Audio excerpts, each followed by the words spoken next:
오늘 말씀이 여호와여 주의 장막에 머무를 자 누구 오며 주의 성산에 사는 자 누구 오니까. 물음의 형식으로 되어 있지만 하나님의 장막, 하나님의 성산에 들어가고 거하고 머무를 자가 누구입니까? 이렇게 물었죠. 의문문으로 되어 있지만 어떤 하나님의 집에 들어갈 수 있는 사람의 자격을 이야기하는 것처럼 말씀이 그렇게 되어 있습니다. 자격 요건이 몇 가지가 있는가 제가 쭉 읽으면서 세어봤더니만 11가지가 있더라고요. 한번 시간이 많으니까 살펴볼까요? 보니까 먼저 뭐라고 되어 있습니까? 정직하게 행하는 자, 두 번째 공의를 실천하는 자, 세 번째 그의 마음에 진실을 말하는 자, 그 다음에 네 번째 그의 혀로 남을 허물하지 아니하는 자, 그 다음에 그의 이웃에게 악을 행하지 아니하며 이웃을 비방하지 아니하는 사람. 또 4절과 5절을 오늘 본문을 읽지는 않았습니다만 말씀이 계속되는데, 망령된 자를 멸시하는 자, 여호와를 두려워하는 자를 존대하는 자, 존대하고, 또 그의 마음에 서운한 것은 갚는 자, 그 다음에 이자를 받으려고 돈을 구워주지 아니하는 자, 뇌물을 받고 재판을 어그러뜨리지 않는 자까지 11가지가 나왔어요. 앞쪽에 있는 3가지는 진실한 사람이라는 자격 요건을 3가지를 정리하면 다 진실한 사람이에요. 하나님의 집에 들어갈 사람은 첫 번째 그 자격이 뭐라야 된다고요? 공부를 많이 하고 성경을 많이 하고 많이 읽고 기도 시간이 적어도 평생 한 10,000시간은 돼야 된다. 이런 자격 요건을 갖고 있는 것이 아니라 진실한 사람이라는 자격 요건을 갖고 있어요. 두 번째는 뭐냐 하니까 남을 허물하지 않고 이웃에게 악을 행하지 아니하고 이웃을 비방하지 아니하는 자, 다른 사람과의 관계가 좋은 사람, 절대로 남에게 악하게 하거나 못되게 하거나 그렇게 하지 않는 사람, 이제 그런 뜻이죠. 나머지 뒤쪽은 오늘 본문에 없으니까 굳이 살펴보지 않고 얘기를 합시다. 하나님의 집에 들어가는데 나만 잘 믿고 신앙생활 잘 하면 되지 왜 이웃과의 관계에 대해서 3가지나 자격 요건을 말씀하셨는가라는 겁니다. 여러분, 우리 인간관계라는 것은 저는 거물 같다고 생각해요. 거물처럼 우리 인간관계가 얽혀 있다고요. 내가 이제 거물, 거물의 중간이라면 내가 있는 거물 위에 이렇게 거물이 엮어져서 거물 코가 내 위에 있는데 내 위쪽에 있는 코는 뭡니까? 내 부모님. 좀 더 위로 올라가면 내 할아버지, 할머니. 그러면 내 거물 코 밑에는 뭡니까? 내 자식들, 내 손자, 손녀들. 내 거물 코 오른쪽에는 뭡니까? 내 사랑하는 형제, 자매들. 내 거물 코 왼쪽은 뭘까요?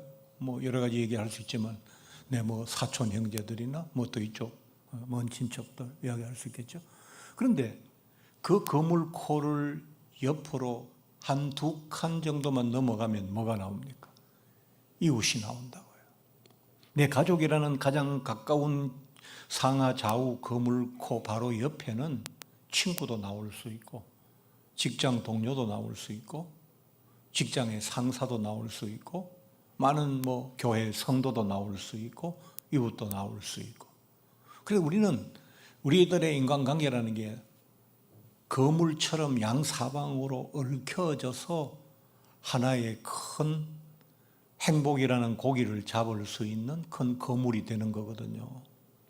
그런데 이 거물의 한쪽 부분의 코가 잘라지거나 터지면 어떻게 돼요? 그냥 가만히 있는 게 아니고 자꾸 이제 물살을 받고 바닷물에 넣었다 건졌다 하면 그게 계속 찢어지든지 아니면 그 코가 자꾸 풀어진다고요. 그래서 거물에 구멍이 뚫리는 거예요. 그러면 찢어진 거물로 물고기를 잡을 수 없잖아요. 구멍난 관계를 가지고 살아가는 삶의 행복을 담을 수 있을까? 어려워요. 나하고 가장 가까운 내 바로 옆에 거물이 터졌어요. 코가. 남편이고 아내라는 거물 코가 터졌어요. 그럼 행복하겠어요? 거기로 물고기들이 행복이 다 빠져나가는데. 좀 멀기는 내게서 좀 떨어져 있지만 그 거물코가 터져도 결국은 또 거기로 빠져나가는 거예요. 여러분 한번 생각해 보세요. 인간관계도 마찬가지인 게 내 주변에 사람 10명이 있는데 9명은 다 괜찮아요. 나하고 관계가. 근데 그중 한 사람이 유독 나만 보면 막 도끼 눈을 하고 노려보고 내가 말 한마디 잘못하면 막 내게 2배, 3배로 퍼붓고 이런 사람이 한 사람이 있다고 생각해 보세요. 나머지 좋은 사람 9명이 있음에도 불구하고 나는 엄청난 스트레스를 받고 그쪽으로 삶의 즐거움이나 에너지가 다 빠져나가는 거예요. 제가 옛날에 얘기를 했잖아요. 저는 뭐 사업을 하다가 내가 은혜 받아가지고 목사가 되겠다 할 때 사업하는 데는 막 도둑의 속을 같잖아요. 막 서로 속이고 잘못하면 막 물건 많이 팔아놓고 돈도 못 받아가 다 떼이고 막 이러니까 그 사업하는 곳이 막 너무 참 젊은 내가 하기에는 굉장히 쉽지 않더라고요. 그 열심히 했어요. 돈 많이 벌어서 제일 부자 장로님 돼서 교회 열심히 섬겨야지. 그러고 이제 꼭 참고 열심히 이제 돈을 벌다가 어느 날 이게 아니다라는 생각이 들어서 이제 내가 천사들만 있는 곳으로 가야지. 내가 이제 목사에서 목회를 하면 교회 안에서만 일할 테니까 교회는 다 천사들만 있으니까 내가 그 천사들 틈에서 즐겁게 배는 좀 고프더라도 옷은 좀 떨어진 옷을 입더라도 내가 행복하게 살아야지 하고 왔어요. 그런데 교회가 그런 곳입니까? 아니었어요. 너무 힘들었어요. 얼마나 힘든지 뭐. 특별히 제가 전도사 부목사로 담임 목사님을 섬길 때 막 스트레스 막 어마어마하게 받았어요. 새벽 3시 반에 일어나서 일을 하고 막 밤 8시 가까이 돼서 교회 일이 끝나고 하루에 12집 신방하고 교회 버스 12인승 버스 운행 다 하고 뭐 목사님 모든 그 일 뒤처리 다 하고 제가 이제 제일 그 부목사였으니까요. 그런데도 한 번도 칭찬을 들은 적이 없어요. 그래서 막 제가 전에도 그런 얘기 했잖아요. 목사님하고 매일 아침에 9시에 회의를 하면 회의가 언제 끝날지 잘 몰라요. 그날 목사님의 기분에 달려 있어요. 그래서 아침 9시에가 어떤 때는 1시간 만에 끝날 때도 있지만 어떤 때는 점심때를 넘기면서 회의를 할 때가 있어요. 그래서 목사인 저, 또 전임 전도사 남자 한 사람, 전임 여자 전도사 한 사람, 그다음에 이제 여러 교육 전도사님 한 사람, 세 사람 이렇게 있는데 다 모여야 돼요. 한 사람이라도 덜 집합하면 회의가 안 되니까 모여서 회의를 하는데 그럼 뭐 여러 가지 이야기가 나오잖아요. 내가 맡은 부서 이야기만 나오는 게 아니고 모든 부서 이야기를 다 해야 되고 그게 또 마음에 안 들면 목사님의 뜻꾸지람을 들어야 되고 막 이러니까 시간이 막 계속 늘어나는 거예요. 한 달을 하고 나니까 그 시간이 이제 회의 시간이 아침에 다가오면 아침부터 머리가 아프기 시작하는 거예요. 머리가 깨질 것 같아요. 그래서 계속 진통제를 호주머니에 사가지고 그때는 뭐 의학적인 상식도 없고 그게 몸에 얼마나 나쁜지 이런 걸 잘 모르니까 그걸 호주머니에 넣고 다니면서 그냥 수시로 까먹었어요. 머리가 너무 터질 것 같아요. 나중에 알고 보니까 여러분도 상식으로 알고 계셔야 되는데 그 진통제를 함부로 막 남용을 하면 몸의 신장에 엄청난 무리가 가고 손상이 가요. 저는 그 진통제를 한 10여 년 먹었어요. 뭐 사리돈, 뭐 펜잘, 뭐 이런 약들을 막 호주머니에 넣고 까가지고 견뎌야 되니까.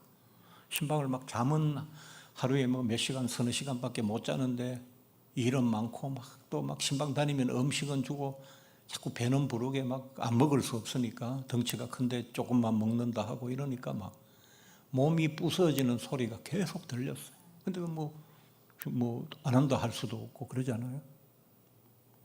그래서 막 쉬고 싶다 그런 마음밖에 없었어요.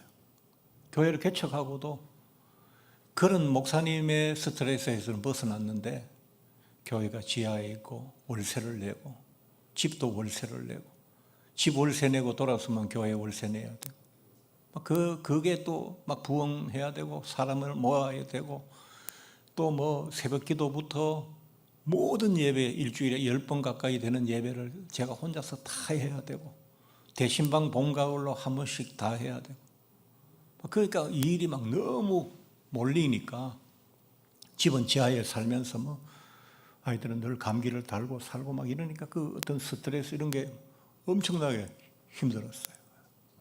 천국이 아니었어요. 천사들이 모인 곳이 아니었어요. 그렇게 생각하면 우리가 너무 불쌍한 사람 같아요. 교회가 사랑이 없다.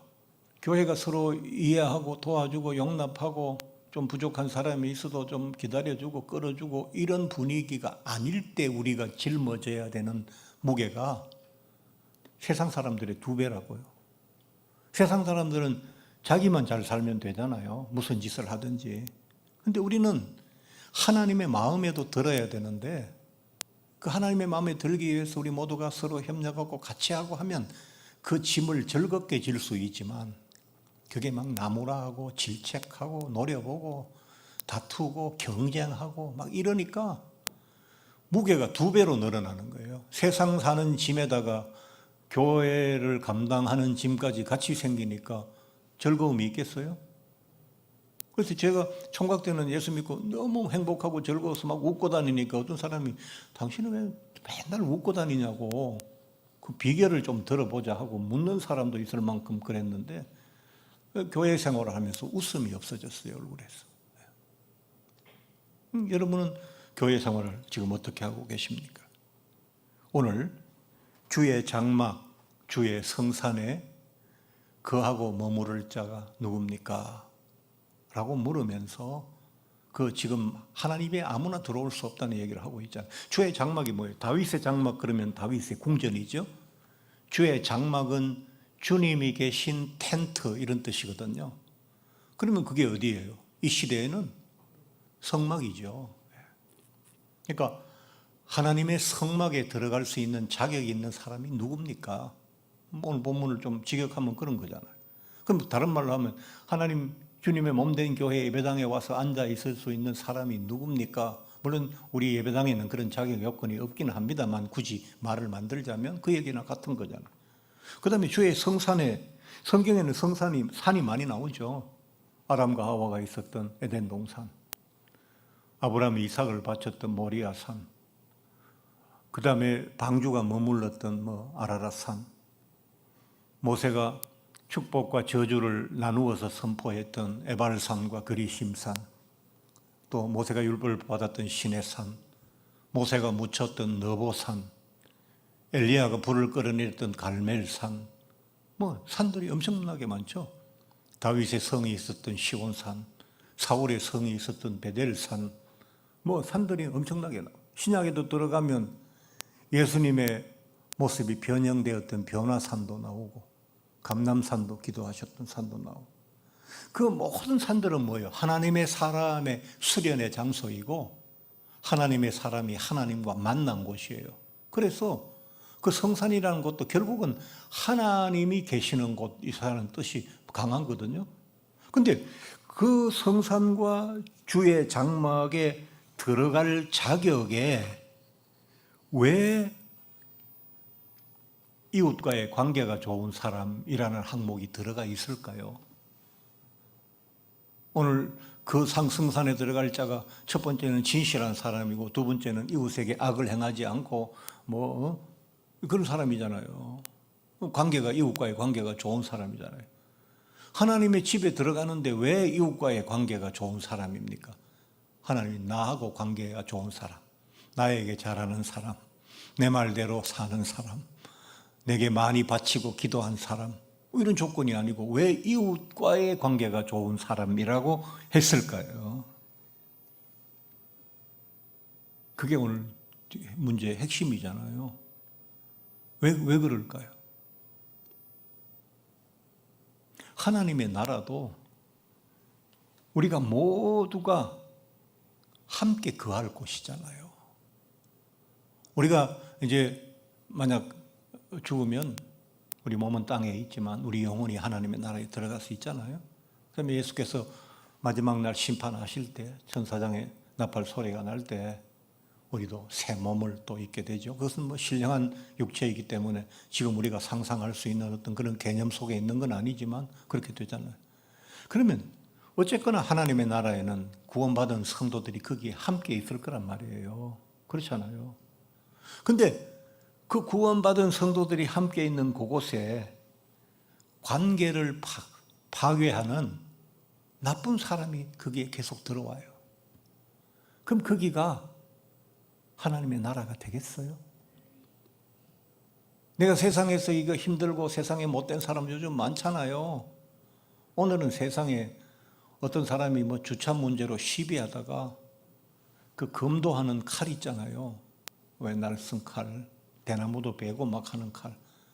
그 칼을 들고 나와가지고 세상에 이웃 사람 손목을 잘랐대요. 그래서 막 가져가서 수술했는데 결국 손목이 못 쓰게 됐대요. 손목을 잘랐대요. 또 그런데 또 다른 77살 먹은 또 노인 검객이 칼을 갖고 나가지고 또 사람을 팔을 또 내리쳤어요. 근데 그분은 치료 못 받고 죽었대요. 이런 사람이 천국에 들어오면, 하나님의 나라에 들어오면 하나님의 나라가 지옥되지 않겠어요? 그러니까 우리가 하나님의 나라에 들어가기 전에 그래도 어느 정도는 좋은 관계와 좋은 역할을 할 수 있는 사람으로 성화되어서 들어가야 돼요.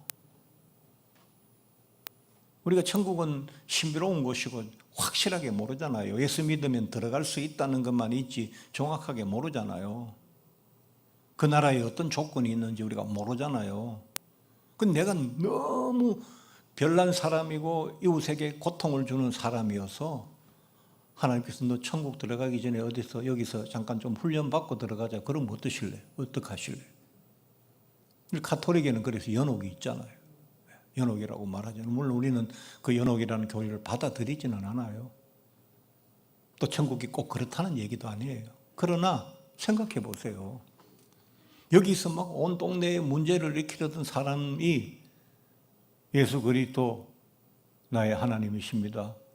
한 번 했는 걸로 천국 들어가서 그 버릇 안 고치고 그대로 살면 천국에서는 어떻게 될까요? 저도 굉장히 궁금해요.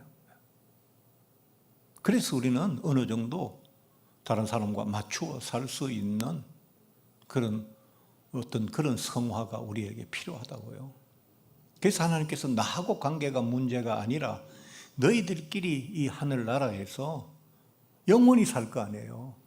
그럼 거기서는 한 번 원수면 죽으면 이제 원수 관계가 풀어지지만 거기서는 영원한 원수가 될 거 아니에요. 한 번 싸웠는데 100년을 말 안 하면 견디겠어요?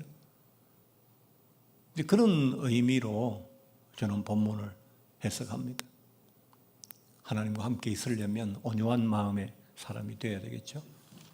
이웃과 천국에서 천국을 유지하고 함께 누려나가려면 온유한 사람이 돼요. 행복의 거물코를 터뜨리지 않는 사람이 되어야 한다.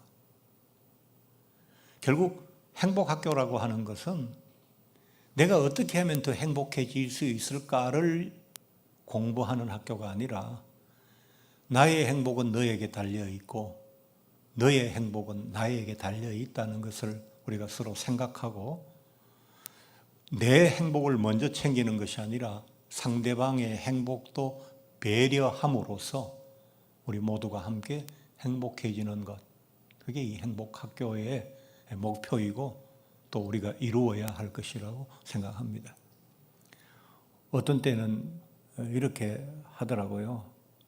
마음에 안 드는 못된 사람이 있어서, 동네에 보니까 늘 나하고 싸우던 못된 사람이 있어서 차를 타고 지나가면서 비가 와서 물이 고여 있는 엉덩이를 뒷바퀴로 탕 치고 갔더니까 백미러로 이렇게 보니까 물을 뒤집어 쓰고 막 하고 막 하는 모습이 보이니까 아유 고소해, 아유 고소해 이러고 갔대요. 네. 여러분 그런 사람 되면 안 됩니다. 저는 젊을 때 운전하다가 다른 사람이 이렇게 저한테 이렇게 운전을 좀 못됐게 하면 그걸 잘 참지 못했어요. 그런데 지금은 생명에 위협을 주는 일, 그런 건 아직도 화가 나고 이제 좀 그렇습니다만, 좀 얌체같이 뭐 팍 들어오든지 아니면 뭐 이렇게 삐져들어오든지 뭐 이렇게 새치기를 하든지 이런 거는 이제는 그냥 놔둬요. 제가 저도 급한 성격에서 과거에는 그렇게 살았지만 지금 이렇게 될 수 있으면 우리 모두는 다 노력하면 조금씩 나아질 수 있어요. 그래서 늘 다른 사람을 배려하고 또 특별히 같이 우리 한 울타리 안에 담아주신 우리 교회 안에 성도들 간에는 서로 마음 상하는 일이나 또 혹 사람이 살다 보면 아무리 조심해도 또 부딪힐 때가 있어요.